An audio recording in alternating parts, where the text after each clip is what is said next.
feel like when I was little, there was like a little bit of a dream, but I was like, nah, no. I mean, I feel like everyone's like, it's such a hard thing to go into. I think every time I kind of like wrote something new, I was like, oh, this would be a dream, and now it's happening. I started out at App in finance and then was like, I'm not doing this the rest of my life. We'd go to friends' houses and play, and they were like, you should do this, your writing's like great.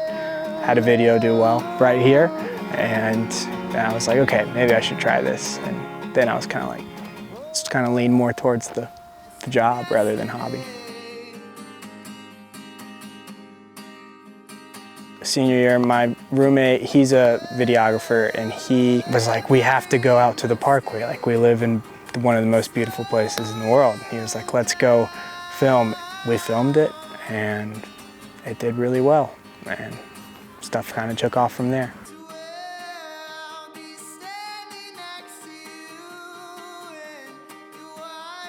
The white lace gown had blown up, and he was speaking with a bunch of different managers.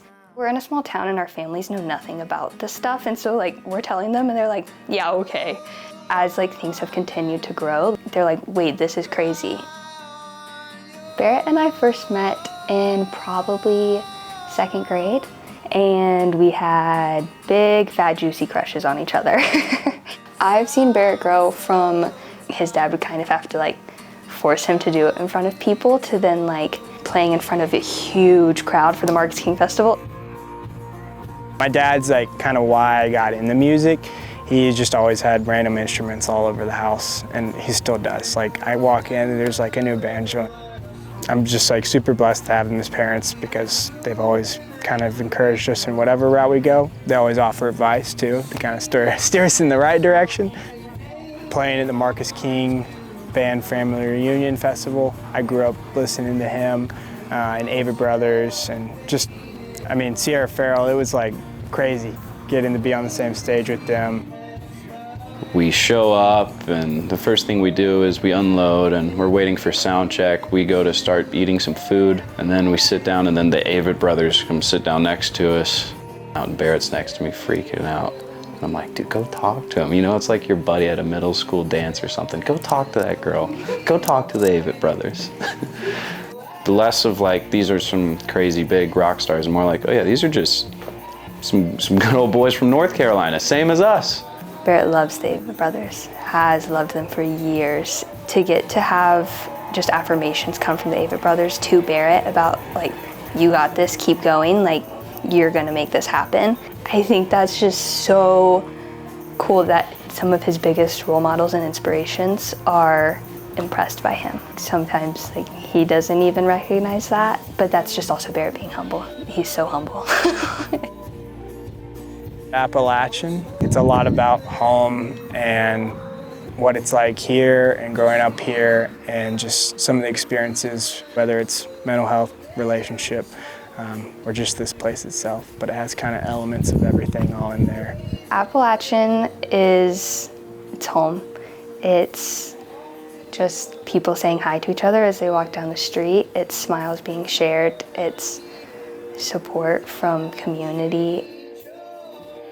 What's my dream? I really just want to be able to keep doing this and, I mean, make a living to be able to live off of it and provide for a family one day. Barrett's trust in you is really what has gotten him to this point. The trust that he has, not only in you to do your job, but just as a friend, as a person, I think has brought this whole thing to really grow as fast as it has.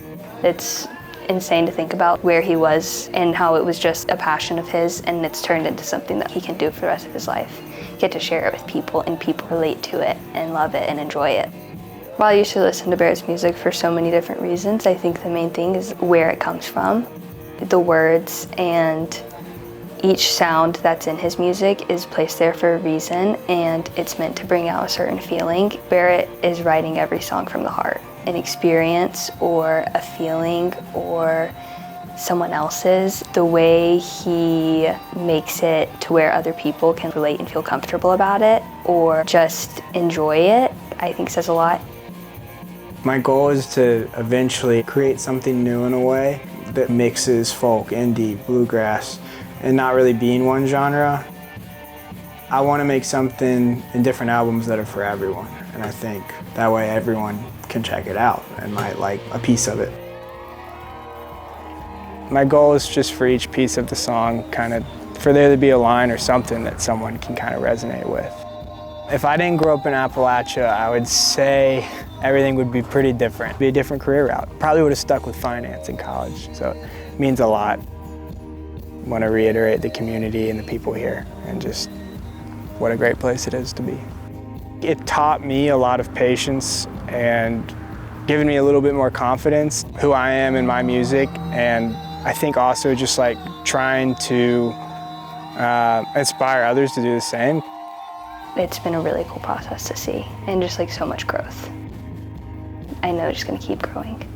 When I was little, like I said, never thought that that could happen, but like it's happening. And I think if you like really, it sounds cliche, but like put your mind to something and just like keep practicing and enjoy it and am passionate about it, like I think doors will open. I think the biggest part of it is just being a kind person, and that's what I hope to be, so yeah.